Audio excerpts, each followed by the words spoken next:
त्यो कथाको नायकलाई श्रद्धाञ्जली दिइरहेको छ। भोलि यिनै जनताले आफ्नो छोरीले समेत नपत्याएको बाउलाई हामीले के आधारले पत्याएर भोट दिने भन्न थाल्छ। जो मान्छेले राजनीतिले गर्दा आफ्नो छोरा गुमायो, त्यसपछि पनि राजनीति देश जनता भनेर लागेपछि त्यो मान्छेलाई नेताजी नभनेर के भन्ने मैले?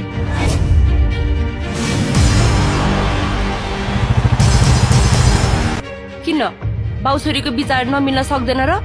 बाउ छोरीको सम्बन्ध पनि कहिले बिग्रिन्छ र लाटी? अब डराउने म जस्तो एउटा जनताको प्रश्नको उत्तर छैन तपाईसँग अध्यक्षज्यू।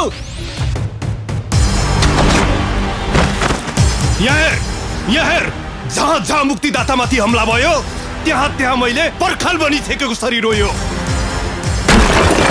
तिमी त ठ्याकिक महाभारतको गान्धारी जस्तै रहेछ यार।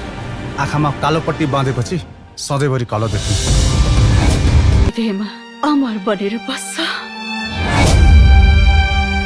भ्रष्टाचारमा मात्र नभई राष्ट्रघाती अपराधमा समेत संलग्न देखिएकोले जन्म कैदको सजाय हुने ठहर छ।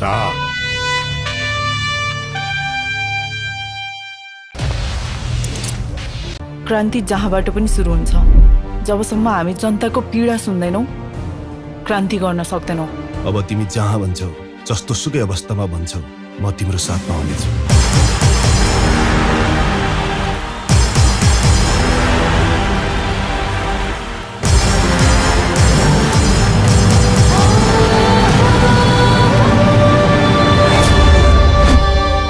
अब बेला आइसकेको छ यो देशको राजनीतिलाई डस्टर लगाउने। अबको आवाज तपाईँ हामीहरूको हो।